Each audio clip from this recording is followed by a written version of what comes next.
NFL Talking Heads Fantasy Football Podcast Show. Here are your hosts, Jeff Carrier and Seth Lowe.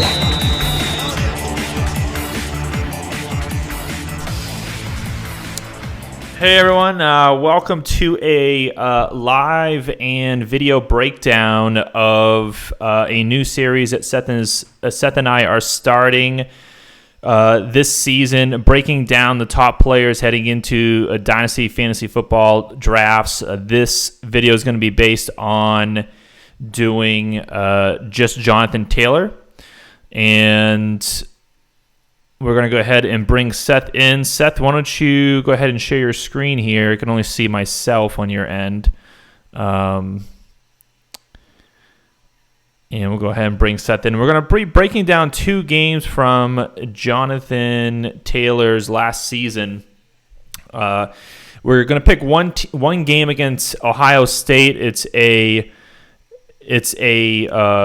good, tough defense that he... there you are, Seth, back in the fold. It's a good, tough defense. I always like to look at, when comparing players, Seth, on tape, what types of defense they're playing. I always usually like to pick, anything from the SEC, really good schools from the Big Ten, like Ohio State. So we're going to look at two game films from Jonathan Taylor, one being against Ohio State and then one against Illinois. Anything that you kind of look for as it comes to running backs, and obviously what we're dealing with here is we're just dealing with cut up tape that's on YouTube that everyone has access to. They can easily go ahead and look at.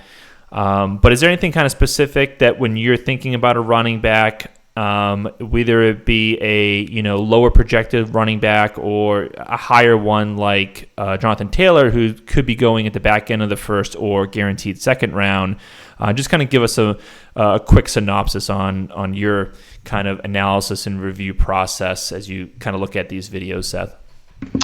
I look for. I give the eyeball test. I look for like decisiveness. What running backs hit the hole decisively. Sometimes like patience, running backs that aren't too anxious to get to a certain spot. Somebody like a Le'Veon Bell comes to mind as someone who's great at that. And then somebody who runs with like a lot of authority, who's physical, who can break tackles. You watch a lot of college games, see a lot of running backs run through like wide open holes for like 50-yard touchdown runs, uncontested. So like that doesn't do anything for me. Anybody can do that. Those holes aren't going to be there at the next level too often. So I like to see when running backs have some sort of adversity, when they're getting hit early, getting to the next level, making a move. I think those are a few of the things that I look for. Okay, good. So yeah, let's go ahead. I'm going to go ahead and share my screen with Seth. So we're going to do the best that we can here with actually showing you game footage, of course. So let's go ahead and jump into. I was going to. Should we just do a quick recap on what the scouting report is for Jonathan Taylor to give everybody an idea of what type of running back the scouts say he is, who he projects to be at the next level, or do you want to jump right into the film? Yeah, give us an idea and give the the viewers an idea of what type of back that we're looking at here. So Jonathan Taylor, the one knock on him coming out of college has been he's put the ball on the ground a lot, so he's got fumbling issues. But he's a beast. I believe he's the first running back in college football history to rush for over 1,900 yards. So he's a workhorse, every down back. Kind of like a north-south guy. Pretty physical, fast. Anything you want to add to that? No, I think that's a good one. I think that's an easy breakdown. Let's go ahead and get right into it. Let's start with the let's see, what is this? This is the Ohio State game here. Can you still see my screen, Seth? Yeah. Yep. Okay. And we'll take a look at this now, and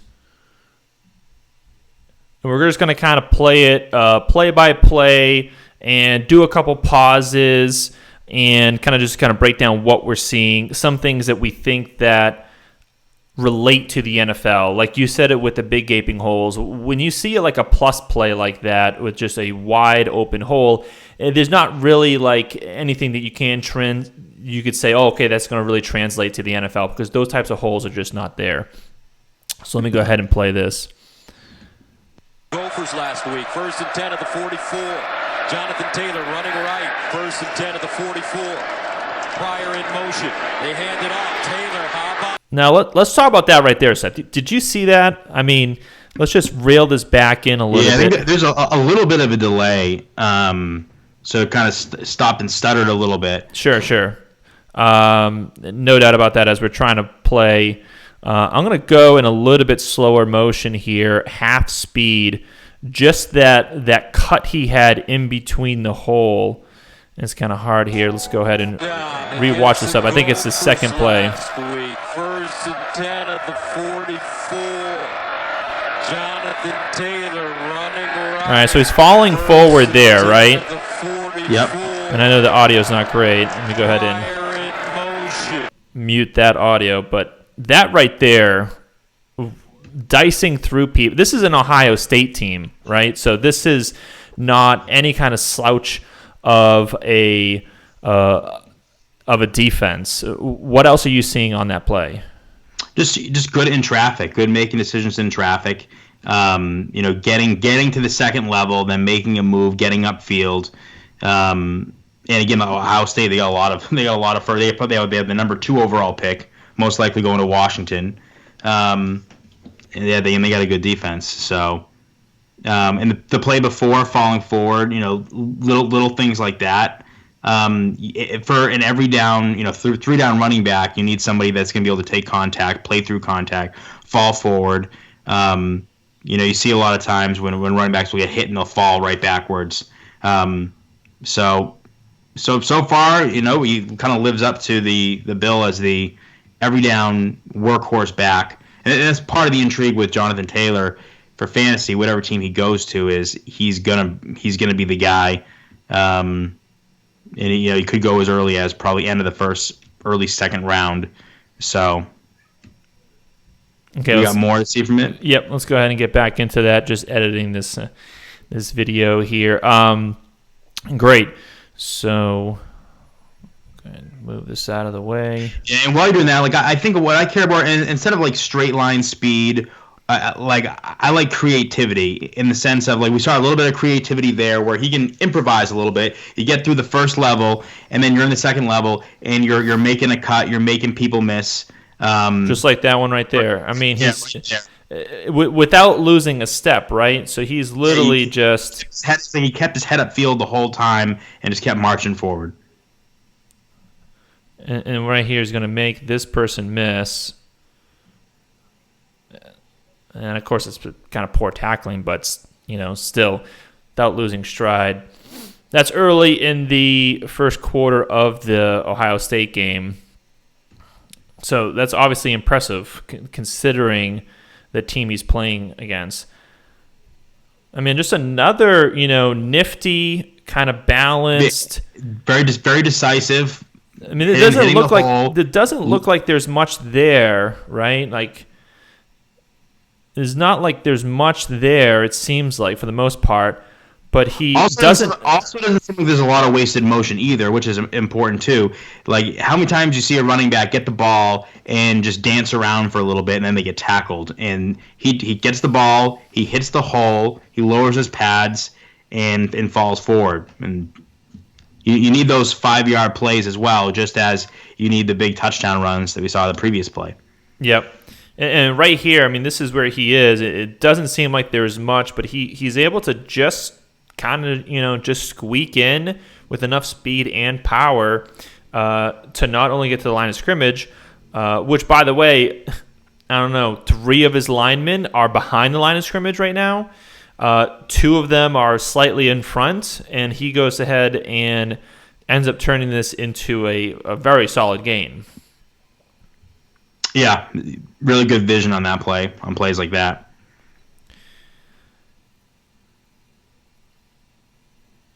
Another positive play here. Let's just go ahead and speed this up a little bit more. We'll kind of ratchet it down as we get a play that we want to break down a little bit better. When you see a play like that, Seth, where he gets nothing tagged, you can do. Nothing you can do with that play. He had 3 guys waiting for him. Yep. So that was a receiver type catch. That was pretty good hands there. That wasn't your average throw to the flat. Yep, over the shoulder kind of catch, caught it in stride, kept moving. And even on a play like that, he got hit 3 times and then got brought down. He still made something out of nothing. Yeah, I like a lot of what he's doing. I mean, look at this right here. You got to remember too, a lot of when you watch a team against Ohio State. These are all Jonathan Taylor, right? I'm trying to follow the numbers. Yeah, these are all cut up to be Jonathan Taylor. Okay. We shouldn't be too confused. There are maybe a couple where they hand it off to the back, but Jonathan Taylor's elsewhere on the backfield, so we'll have to keep that in mind. That was an impressive run right there. Can you rewind that and slow that down a little bit?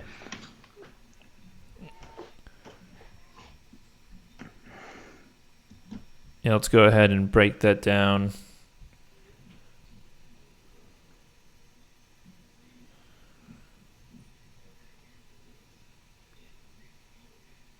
See, he got hit. So rewind that back just a little bit, because you have one guy pulling at his jersey, and again, he's keeping his eyes upfield. So all right, so they're gonna hike. This is the same play, right? That we just saw. Okay. Yep. So watch, he gets the ball here. All right, speed it up a little bit. He's going through, so he hits the hole really well. This guy right here is gonna grab his jersey, right? Yeah, he's broken brushing tackle. him off, this guy behind him, and he's going to get hit twice here. Almost kind of get sandwiched, I think. Boom, boom, and he's still penetrating through it to get the first down, falling forward. Yeah, I mean he got hit probably at the 5-yarder marker and then the 7.5-yard marker, and then end up with 12 yards. Like, how many times do you see running backs get pulled down by a jersey or like an arm tackle? Like, I like seeing running backs fight through those arm tackles and continue going upfield. Yeah, and a lot of times too, I mean, that's where you're going to get some of your quote unquote easier yards. I mean, look at that, 4 yards on that play. I know that we're being very positive, but a lot of what we're seeing right here is obviously a running back going against arguably one of the best defenses in college football last year, and really taking it to him.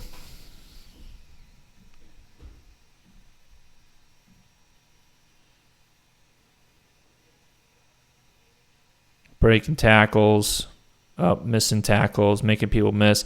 And a lot of times you can look at this, and there was a little bit sloppy there, but doesn't some of the best people, when you look at Saquon, I mean, he makes people miss because they don't know how to tackle him. I was just going to say, pause this for a second. I was going to say that I don't mind seeing, like, bad tackling happens. As long as you see him have really good runs like he did the play before, which is just him making something out of nothing.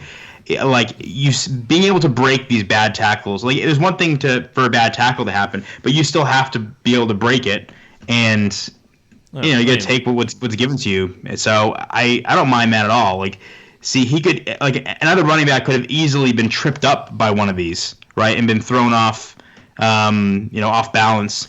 But the fact that, like, you're not going to get this guy down by an arm tackle. That's the one thing that you see consistently is people are grabbing his jerseys, swiping at his feet, and he's just cutting right through them.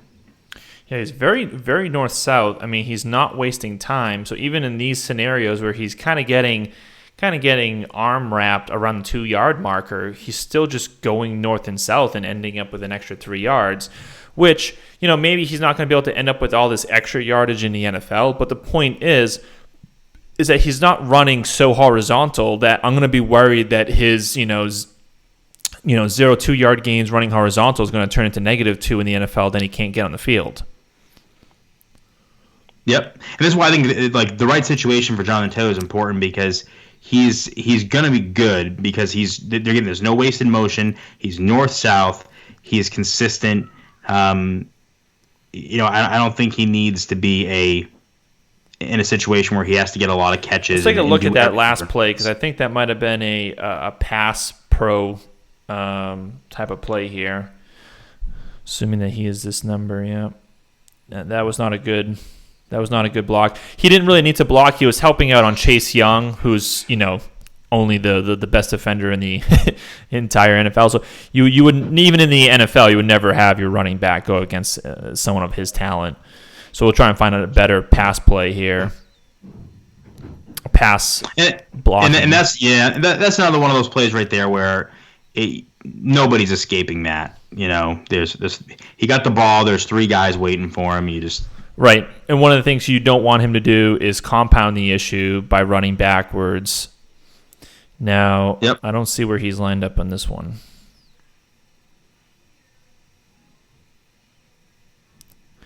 Trying to think as we watch this, I'm trying to think of a good comp for like a current running back in the NFL.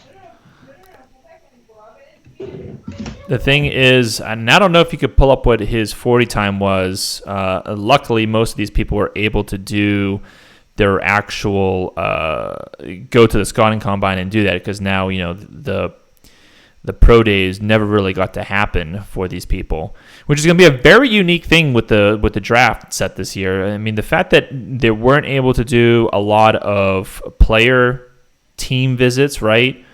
Private workouts.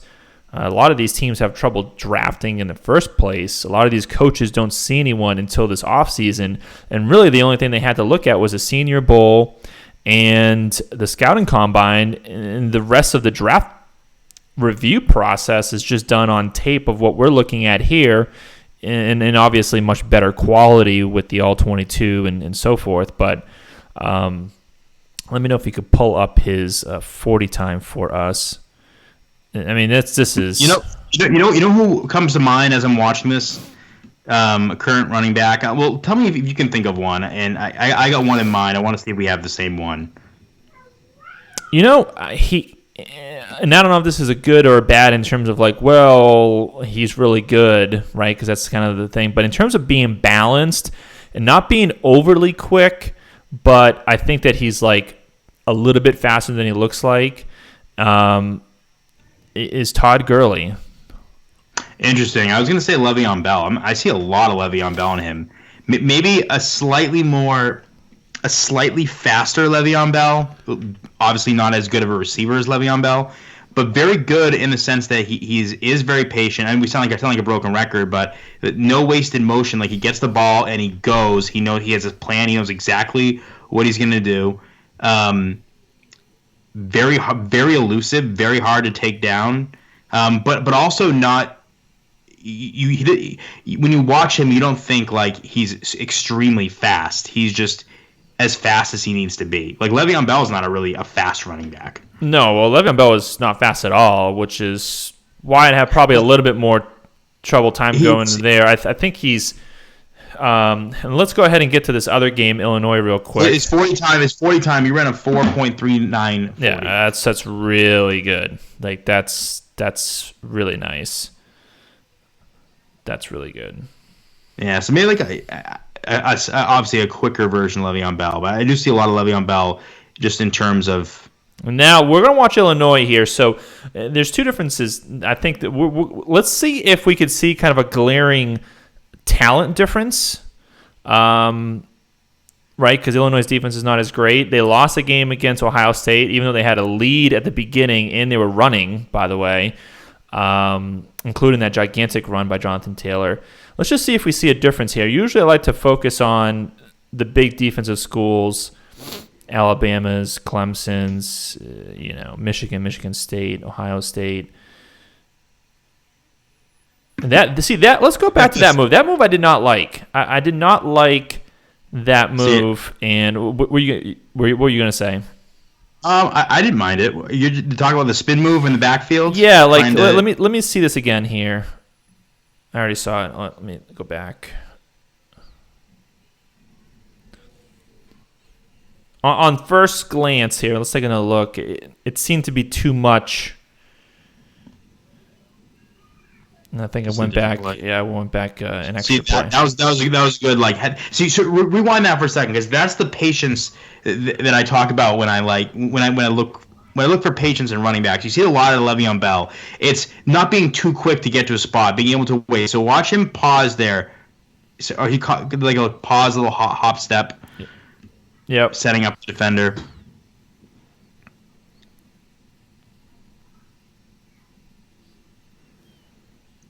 Now, one thing that we have seen here, and it could be just because of Wisconsin, it must have been the next play. I must have had it right, and then I went back even further. Is we're not really seeing him using the passing game a lot. And, you know, these NFL coaches, so they do a pump fake. See, I didn't mind that at all. See, he spun away from the defender, and then he cuts back in. I mean, what else is he going to do? He's still getting probably positive yardage out of this play. I don't see him do it much, so that's probably more of you. I just don't want to see motion like you keep on saying, like wasted motion. Like a spin play can sometimes often be really poor in the backfield. This is just a misdirection play. He's not getting the ball here. And so he had a couple passes thrown to him, had no issues with it, and I kind of hate when teams don't use their running back more. Wow, look at that. Ooh, yeah. And then so he jukes the first guy, gets the second level, and he just lowers his shoulders, and he's just going to take the positive yardage. He's not going to try and bounce it out to the outside or try anything flashy. Yeah, an early analysis would tell you where is he on this play. Let me back this up. I want to see more pass pro. I really haven't seen much pass pro from him. So he's going to be right here. Line up to the right of the quarterback in shotgun. He runs a flat route and was probably open. That's a quarterback issue right there. That the quarterback needs to have a mental clock and dump that off. But we're not here to evaluate. Wisconsin never scouts quarterbacks. Yeah, and we're not here to scout the quarterback. So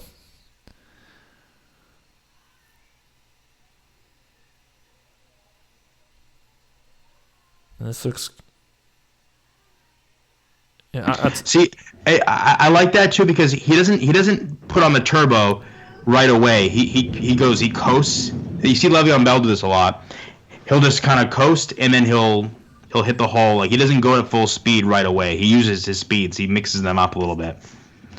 Okay, so I think we're going to get an early sign that his pass pro is not great for two reasons. One is I'm not seeing a lot of opportunities, and two is the few that I've seen, including this one, have not been great. Watch him leak out his responsibilities out in the right side of the field. It's a design movement to the right?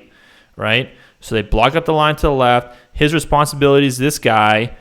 And it's not a bad job because he executed it, but a lot of times when I see an effort like that, which is like just put your head down to the ground and hope that you clip him out by his knees, it's not great technique.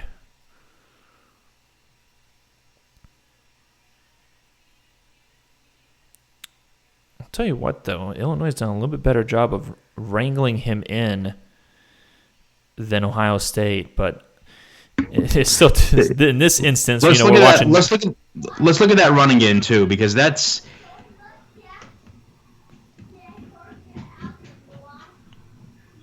I like this too because a lot of times when you have a man in the back, look at this cut, and look at this cut too. He's going to make. Yeah, so you got a man in the back, so you have to be decisive, quick, and this guy's arm tackle, albeit Illinois, is probably obviously not shabby, and the NFL is going to be really good. So he's got to break that arm tackle with speed. He kind of stumbles a little bit breaking it, but is able to gather up enough strength to acquire 6-7 more Illinois to really kind of bring him down.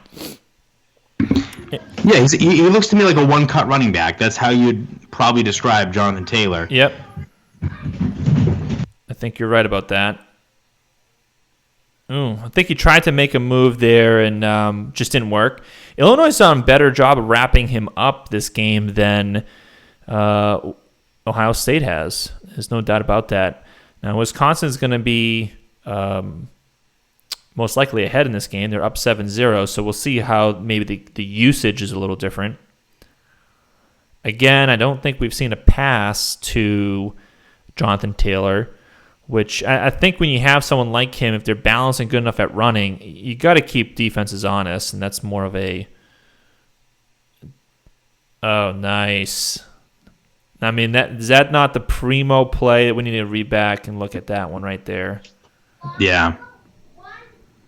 And that speaks to a lot of patience, right? Because he's just right. He's going out there. He has a move. He knows he's going to make. He's not too quick to make it. Right. So he could clearly go in between. This left tackle is kind of on the ground. He could obviously go on the outside of him. He waits a little bit. He's able to outrun. I guess the decision here, he knows when to cut it upfield, to your point. Yep. And he slices through essentially 4 defenders. There's 1, 2, 3, 4. And no panic too. Smooth.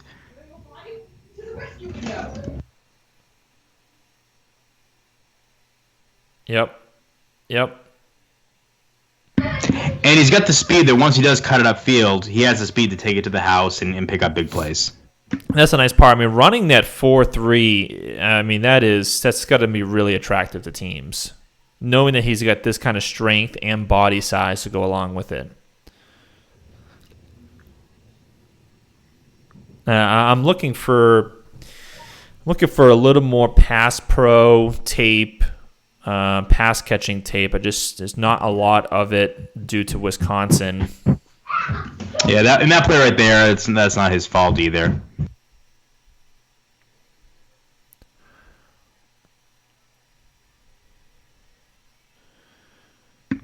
Good thing we don't have to see Illinois' offense. Yeah, it's 0 points. I mean, Wisconsin is not doing too much better, but see that's an interesting one right there. Yeah, I was gonna say.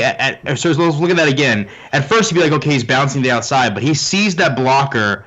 So he'll see the blocker at the bottom of the screen, and he knows the blocker's there, and he's going to get to the outside. Yeah, I was going to say, I wish I had some annotation here, because it would seem like he's going to go straight more right where the hash line is. But by the time he gets there, you're talking about this guy right over here, so he kind of bounced it out. The defender is shedding that block, so he sees the defense. He sees that his teammate at the bottom of the screen, right? Oh, and this guy's coming on strong from the inside. And his teammate. Yep, and the other Wisconsin player is going to pick up that block. Yeah, I still think that's a little bit of a risky play, but nothing crazy. You only got a yard out of it anyways in the first place. A lot of times plays like that in the NFL, just on a blanket statement, depending on player, team, all that good stuff, is not going to work. Let me see who the culprit was on that. I will say though, he did look completely in control in those plays. So it doesn't look like he's frantically just bouncing stuff out to the outside. And in the NFL, that play might. That wasn't his guy. It was the left tackle's job. But let's take one more look at that. I do agree though. Let's take one more look. He still doesn't do a great job at it. He just kind of puts his shoulder, and I don't know. We're talking about Illinois here, and he's kind of rubbing off the shoulder.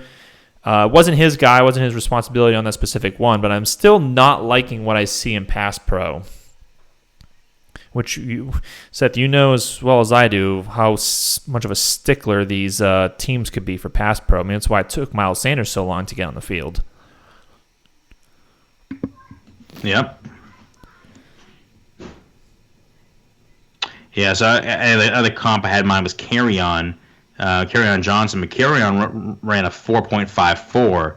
So Taylor's definitely quicker than Carry-On. He's got more burst, more big playability. Just trying to think of it. Carry-On came to mind because of Carry-On is also. Tell me what Gurley ran. Let me look that up right now.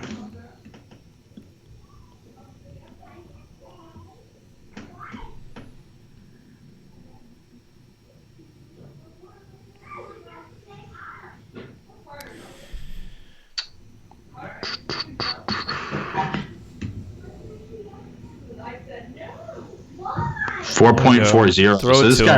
And a dropsy. So I'm loving his running, but it's just looking like. Granted, we've only seen one drop, but that drop is probably indicative of maybe why they don't throw to him more. That was a bad drop. His pass pro's not been great. And this is why landing spot's so important, because then if he's going to be somewhat one-dimensional, and he goes, and let's see that again. Did he catch that with his body? See, even when he's catching the ball, that didn't look completely natural. Yeah, good point. Let me see here. Go a little slower here. I just want to see this right. I don't know. What do you think? It's kind of hard to tell. You can only brace for it. I mean, we could be nitpicking on that one, but if he's going to be somewhat one-dimensional, not be too involved in the passing game at the next level, then he really has to go to a good offense. Otherwise, the scoring, because he's going to really have to produce a high-volume touchdown total. Right. And if he goes to a team like, look what happened with Dave Montgomery, who didn't catch a ton of passes. He went to a bad offense, and he had a bad season. What about, and I think this guy's a little bit more explosive than this person, which is why I do like him. But what about Marlon Mack? I wonder what Marlon Mack's numbers were coming out. I'll take a look at Marlon Mack's 40 time. Because I liked Marlon Mack coming out of UCF or something weird. I don't know. I forget. I remember liking him coming out. He was a strong runner. Yeah, it was 4.5 for Marlon Mack. For Marlon Mack. And what about Tar Gurley? 4.4 for Gurley. And Jonathan Taylor's was 4.39. Yeah. So, so I see something pretty close to Tar Gurley's running ability, and then a little more needs to be. I think Todd Gurley, he looks a little more physical than Gurley. Gurley looks a little bit more elusive, a little bit more of a finesse runner. Yeah, that's a good point. And Gurley's a beast in the passing game. Well, he became a beast. Remember, for a long time, he wasn't used as a passing back at all either. And remember, for a while, Gurley had kind of very subpar numbers. If you look at Gurley's early years, and this guy doesn't realize he's out of bounds for about 10 years now. Just running. Gurley had very, not great yards per carry numbers. I mean, it took a while before Gurley kind of popped off.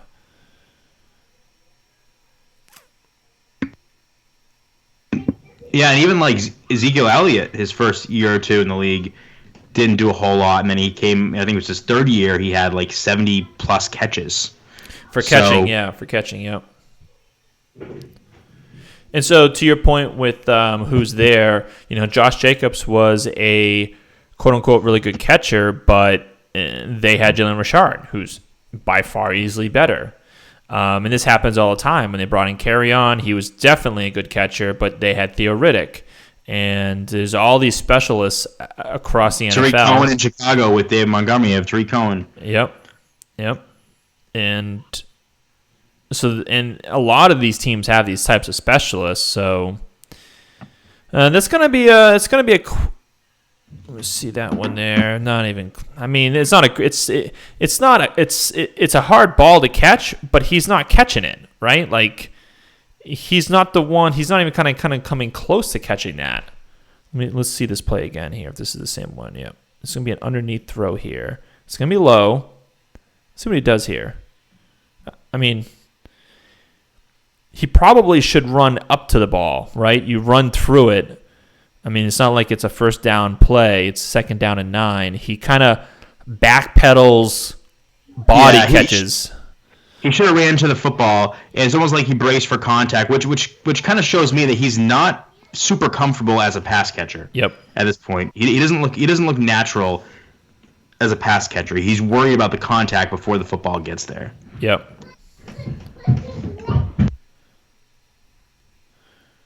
See another play here. Now you see him with the ball in his hand. I mean, he's cool as a cucumber. He's trying to move forward. He's got people at his legs. He's still got his eyes down the field. Always moving his feet. He's always moving his feet. Always moving his feet. Got his eyes down the field.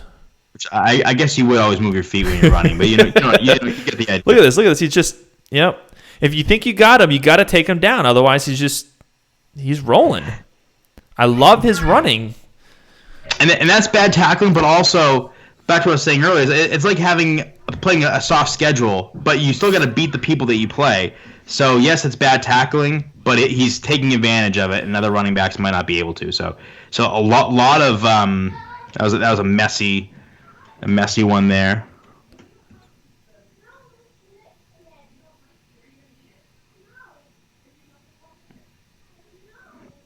And the good thing, obviously, with his size is there shouldn't be any reason why he's taken off the goal line, right? So as a handheld to fullback, which every team does. New England loves to do that. Baltimore loves to do that. Outside of, but that's giving it. That's a different design play. That's not taking the running back off the field. Yeah. But yeah. There we go with teams, just like Wisconsin. It's just like everyone. Oh, nice.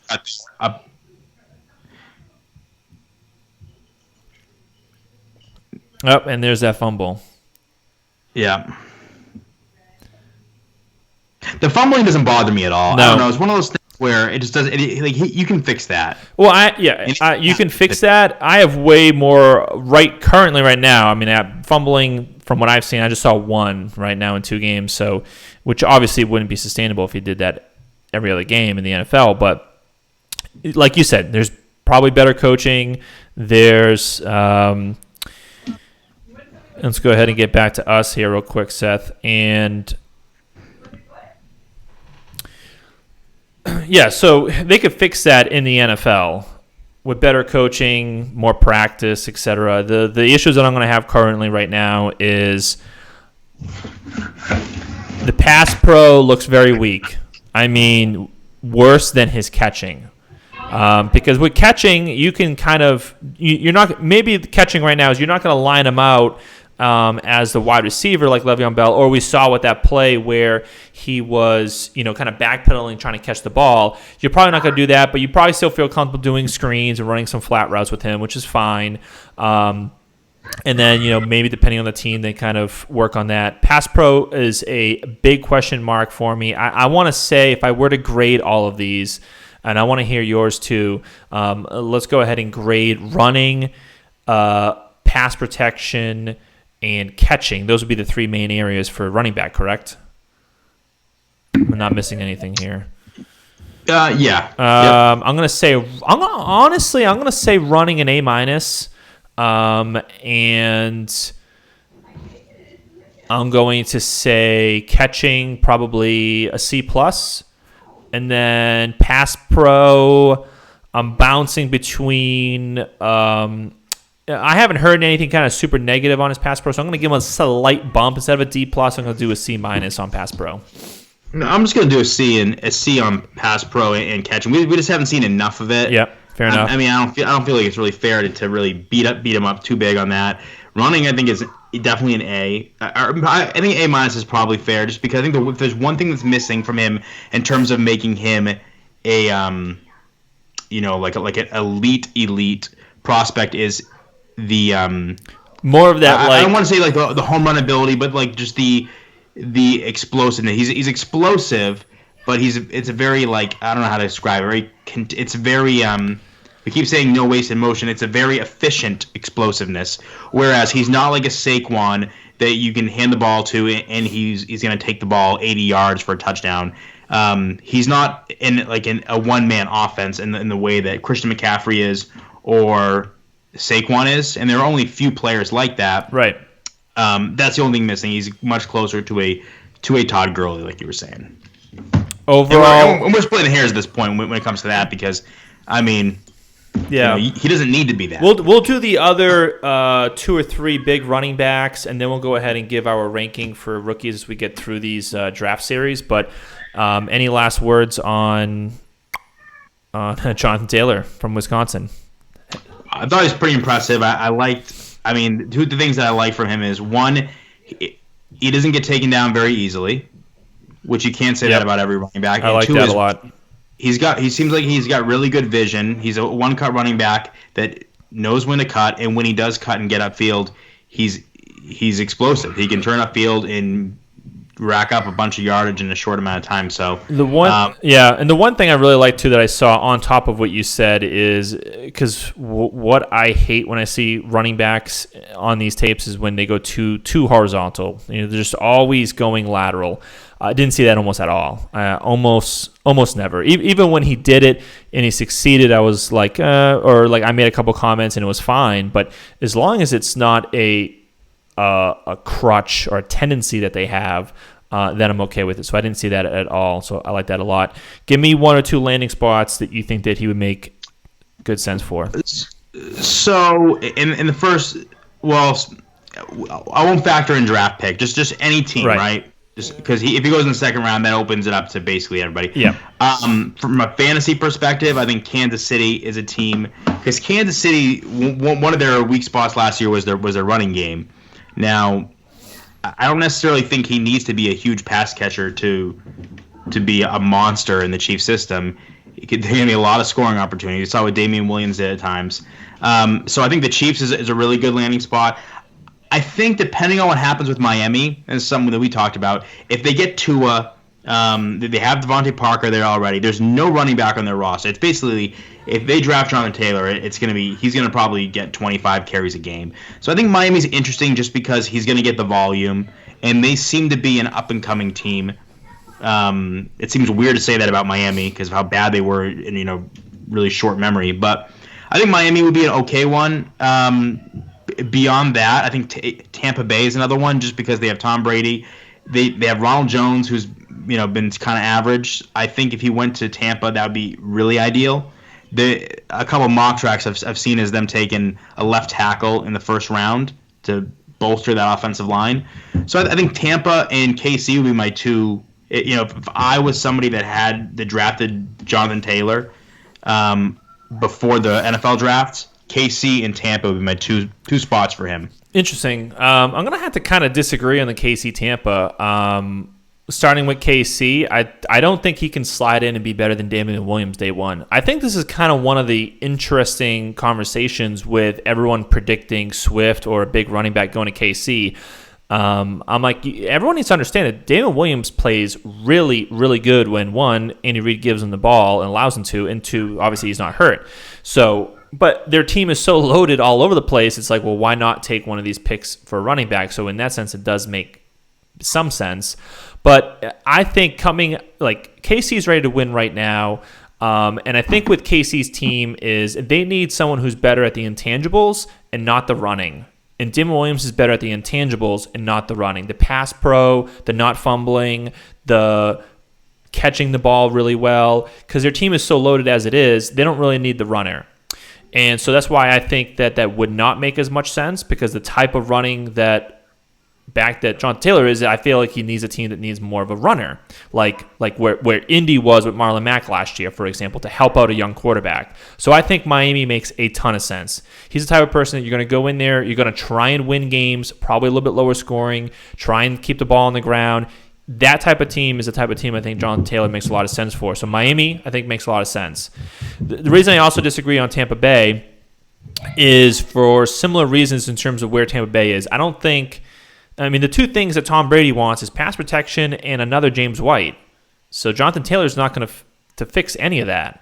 Now, is he going to help them run a lot better? Does Tampa Bay literally have nothing? Yes. So I think it's a better fit than KC because they literally have nothing. But just on the surface, I think Miami would be a much better fit. And I just had a name of a team at the top of my head, but I was breaking down your KC and Tampa. Any feedback real quick on that while I try and think of my other team other than Miami? I think I like Tampa the most just because, he's not James White, but you can't tell me that if he went to Tampa Bay with Tom Brady, because they need a good running game for Tom Brady at this stage of his career to take some pressure off him and open up the play action. In that offense with Mike Evans and Chris Godwin and obviously Tom Brady, Jonathan Taylor should walk into 10 to 12 touchdowns minimum. So I think Tampa Bay is a good spot just in the sense that he doesn't need to do anything in the past. See, the one thing about Miami and some of these, maybe Indy, some of these worse teams that would worry me is he is going to, there's less margin for error because if he's not as involved in the passing game, are his touchdowns going to be the same as they would be with Tampa and KC? With KC, I think the Damian Williams thing is fair. I'm just assuming, for argument's sake, that wherever he goes, he's going to be the guy. Damian Williams is 28 years old, so even if you were to tell me this is going to be a Damian Williams, it's going to be a 50-50 split, 60-40. KC is, Pat Mahomes is young, Tyreek Hill is young. They're an up and coming team. I'd be willing to, in like a dynasty situation, I'd be willing to wait Anything he gives me this year being bonus, and then next year he slides in as the guy. So the upside is just greater with KC. It just is because they're the best offense in the NFL. Yeah, and you know what? I was also speaking from a perspective of like actual fits in NFL. So when it comes to fantasy, obviously Tampa and KC fantasy-wise make a lot more sense, especially Tampa because anyone that goes there is going to slide in and doesn't have to compete with the Damian Williams. But, what is Damian Williams' contract at the same time? I mean, you said maybe by the second year, Jonathan Taylor could be the full-time starter if he was there. That's up to, I think, debate as well. I got one more for you. Too. Well, I remembered my team real quick. Are you going to take my team? I know you are. Go ahead. No, I'm not. I'm going to, again, this is more of an NFL fit because if it's an NFL fit, it will work its way into fantasy. I don't know. I'm going with the NFL fit right now. That's all I can think about because the obvious choices for fantasy is KC and Tampa. You've already talked about those. Outside of that, the other option is, and it's going to suck for this next year, but Tennessee. The type of team that they are and the type of runner that Jonathan Taylor is, Tennessee makes a lot of sense. Derrick Henry's on franchise tag. Yeah, that'd be a good one too. And what was your other one? The Rams. I think yes. both in real life, we talked about the Todd Gurley comparisons. The Rams have Darrell Henderson, who could be that complementary pass-catching, change-of-pace guy that could complement what Jonathan Taylor brings to the table. I mean, this is going to be Malcolm Brown's, fourth year in the NFL? I think he could easily beat him out. So I think the Rams makes a lot of sense. I like the Rams for fantasy in real life. Yeah, I like the Rams a lot. I think that actually makes a ton of sense. That might be my number one choice for fantasy purposes if you went there. And that the Rams might be my number one choice if they went and spent a first or second rounder on a running back. I might be more inclined on liking them than whoever goes to Kansas City. It's gonna be tough because the thing with Kansas City is they still have Damon Williams and it's still Andy Reid, who forgets he has running backs. I mean, he did it for years with Jamal Charles. Did it for a little bit with, LaShawn McCoy there. So I'm trying to pull up what their salary cap spending is here, but I'm not able to right now. But anyhow, yeah. Friday evening, and we're pulling up Damian Williams' salary situation. Yes. All right, so that's our first running back and our first draft breakdown video. So looking forward to the other ones, and then we'll go ahead and break down our grades and ratings for that position and our top 5. So until then, thanks everyone for watching.